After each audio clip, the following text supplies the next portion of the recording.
You're looking at live pictures right now from Atlanta, where President Joe Biden and former President Donald Trump will face off in just a matter of hours. It's the earliest general election presidential debate in U.S. history and the first time a former president and current president are going head-to-head. Yeah, both campaigns have spent the last few days and weeks preparing for what could be a pivotal night in the race for the White House. Our Jim DeFede joins us live now. Jim, this debate going to be different from previous because of the rules here. There's going to be no audience. You can actually cut the microphones. They'll be muted when their time is up. So who does that actually benefit, President Biden or former President Trump?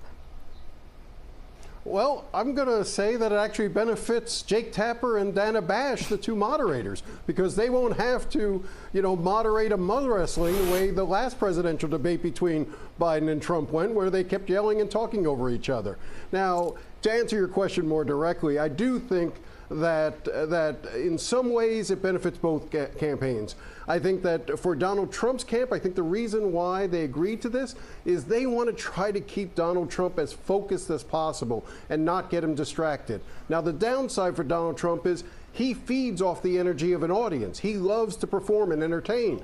Without that audience there, will he stay on message? That's what his campaign is hoping, so that he doesn't take those diversions. Now, for Joe Biden, he can look straight into camera. That's when he's at his best. He doesn't have to deal with Donald Trump. He can just sort of make his case to the American people as to why re-electing him is in their interest. So there's something there for both of them, but I think ultimately, but not only the moderators, but for the viewers at home, I think it could be a better debate. Well, Jim, a lot of people are wondering why a debate so early. We're in the summer, we're in late June. Normally the debates are later on, but people nowadays vote a lot sooner because of early voting.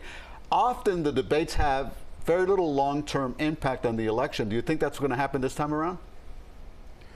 History would tell you, you're exactly right, Elliot, that debates don't really move the needle.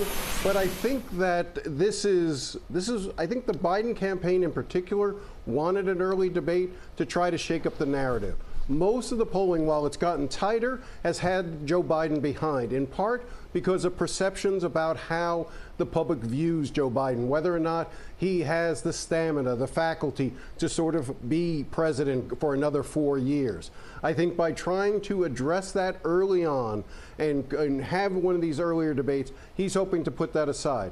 For Donald Trump, he's hoping that he can sort of land sort of an early blow against Biden to build on the lead that he thinks he has. Now, I do think this is a tight race. I still think it's going to get a lot tighter as it goes on.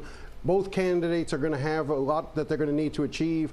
And in the end of the day, Donald Trump is going to make it about Joe Biden's policies, and Joe Biden is going to try to make it a referendum on Donald Trump. Whoever is able to do that, that's in the best position coming out of tonight. All right, and with these new rules, should be interesting to watch, just as a spectator and a viewer, how it all shakes out. I want to see when they turn up the mics will they actually stop talking. I don't know. All right. Jim, thanks a lot. And you can watch the debate right here on CBS News Miami. CBS News will simulcast the CNN-hosted presidential debate tonight. We'll also have extensive pre- and post-event coverage beginning at 8 right here on CBS News Miami.